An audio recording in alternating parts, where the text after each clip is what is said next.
Hi friends. చాలామంది అండి సుఖాలకు అలవాటు పడి డబ్బు ఉంటేనో, కార్లు ఉంటేనో, బంగ్లాలు ఉంటేనో, బంగారం ఉంటేనో మనకు అన్ని విధాలుగా మనం ఉన్నవాళ్ళమే, ఒక స్థాయికి సరిపోయిన వాళ్ళమే అని చెప్పేసేసి చాలామంది గౌరవ ప్రేమలో మర్యాదలో మంట కలుపుకుంటూ మానవత్వాన్ని మర్చిపోయి కుటుంబాలను ఒంటరిగా చేసి బిడలకు దూరం అయిపోయి అన్యాయాలకి, అక్రమాలకి, మోసాలకి కుటుంబాలను కూలగొట్టడానికి ఫ్రెండ్స్ స్నేహం అనే ముసుగులో చేసే అరాచకాలని సమాజంలో చాలామంది చాలా చూస్తూ ఉంటారు. ఎందుకంటే మనతో ఉండేవాళ్ళు కావచ్చు, మన స్నేహితులు కావచ్చు, మనకు తెలిసిన వాళ్ళు కావచ్చు, మన చుట్టుపక్కల వాళ్ళు కావచ్చు, మనం చెప్తే చెడుగా అనుకుంటారు.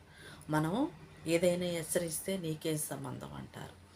కష్టం వచ్చినప్పుడు ఓదార్చేవాళ్ళు, బాధ వచ్చినప్పుడు పంచుకునేవాళ్ళు ఎప్పుడైతే మీతో ఉన్నారో నీ కుటుంబం ఎప్పుడు విలువైనదని తెలుసుకోండి ఫ్రెండ్స్. ఆస్తులు ఉంటేనో, కార్లు ఉంటేనో, డబ్బు ఉంటేనో, బంగారం ఉంటేనో నీ జీవితం బంగారమయం కాదు.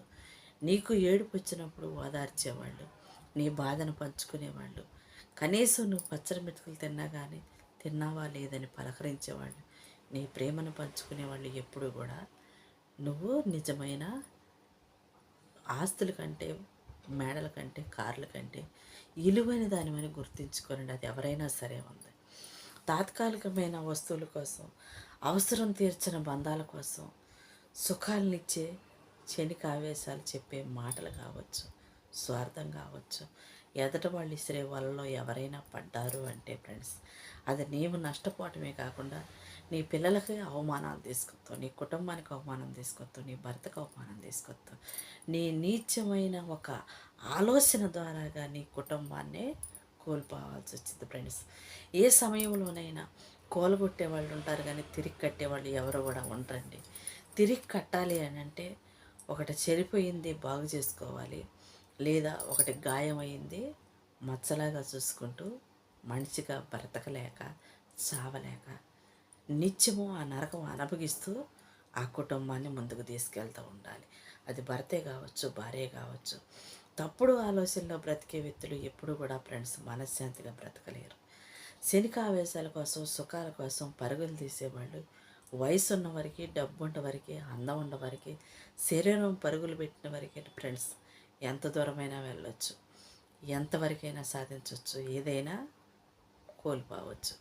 కానీ నీ కుటుంబాన్ని సంపాదించుకోవటం, నీకున్నదాన్ని జాగ్రత్త చేసుకోవటం, నీ భద్రతలో నీ బ్రతకటం, నీ ఆలోచనలు నువ్వు సరి చేసుకోవటం, నీ వయసును నువ్వు నీ అనుభవంలోకి తీసుకొచ్చుకొని నీ ఆలోచనలు నువ్వు సరిగా చేసుకొని నీ కుటుంబం పట్ల నువ్వు గౌరవంగా, ఎలువుగా, నీ బిడ్డల పట్ల నువ్వు బాధ్యతగా, మంచి తల్లిగా, మంచి భార్యగా, మంచి భర్తగా బ్రతకగలిగితే ఫ్రెండ్స్ సమాజంలో నీకంటే విలువైన వాళ్ళు, నీకంటే ఆస్తిపరులు, నీకంటే డబ్బున్న వాళ్ళు ఎవరు ఉండరు. ఎవరు మనస్సాక్షి వాళ్ళకి అంగీకరిస్తుంది అంటే ఫ్రెండ్స్ నిజమైన జీవితానికి నిదర్శనం నీ మనస్సాక్షి. ఏది కాదు, ఎవరేమన్నా ఎవరేం చెప్పినా సరే ఉంది, చెప్పుడు మాటల ద్వారా ఏమీ రాదండి, చెడిపోవటం తప్ప నడిచి. నిజాలు ఎప్పుడైనా కానీ మనం పొయ్యి మంటేస్తే నొప్పు ఎలా ఎర్రగా కలుకుల్లాగా పడుతూ ఉంటుందో నిజాలు ఎప్పుడు నిజంగానే ఉంటాయండి. అలా నీతిగా ఎర్రగా కనపడుతూ ఉంటాయి. అబద్ధాలు ఎప్పుడు కూడా అక్కడక్కడ మొబ్బులు ఎత్తే చీకటి చీకటిగా మారిపోతుంటాయి చూసారా, అలాంటి మోసాలు మన కళ్ళ ముందే కనపడుతూ ఉంటాయి. అబద్ధాలు చెప్పే వ్యక్తులు, మోసం చేసే వ్యక్తులు, అవసరానికి దాటేసే వ్యక్తులు, నీ శరీరం కోసము లేకుంటే నీ అవసరం తీర్చుకోవడం కోసము ఎవరిని కూడా ఎప్పుడు కూడా నీ స్థానంలోకి మరొకరిని, భర్త కానీ భార్య కానీ, భార్య స్థానంలోకి భర్తను తీసుకురావద్దు, భర్త స్థానంలోకి భార్యని తీసుకురావద్దు.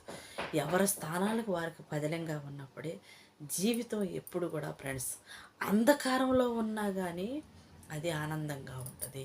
ప్రతి కష్టం ముందు ఏదో ఒకరోజు తల వంచినా సరే ఉంది, ఒకరోజు మనం విజయంతో పైకెత్తుకుంటాము.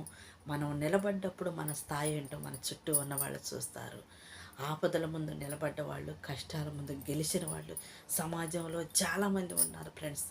డబ్బున్న వాళ్ళు కావచ్చు, కార్లు ఉన్నవాళ్ళు కావచ్చు, బంగాళాలు ఉన్న కావచ్చు, ఎవరైనా సరే ఉంది. కష్టాల ముందు నిలబడి ఈరోజు ఈ స్థాయిలో ఉన్న వాళ్ళే. ఏ కష్టం, ఏ అనుభవం లేకోకుండా ఏదైనా అక్రమంగా వచ్చింది అని అంటే అది ఏదో ఒకరోజు కోట మేడల్లాగా కూలిపోతుంటుంది, అంధకారంలాగా చీకట్లో కలిసిపోతుంటుంది. దానికి ఆధారం ఉండదు, అవకాశం ఉండదు, అయ్యో పాపం అనేవాళ్ళు కూడా ఉండరండి. అలాంటి విలువ లేని జీవితం కోసం ఎంత కూడబెట్టుకున్నా కానీ వ్యర్థమే friends. Okay, by, thank you.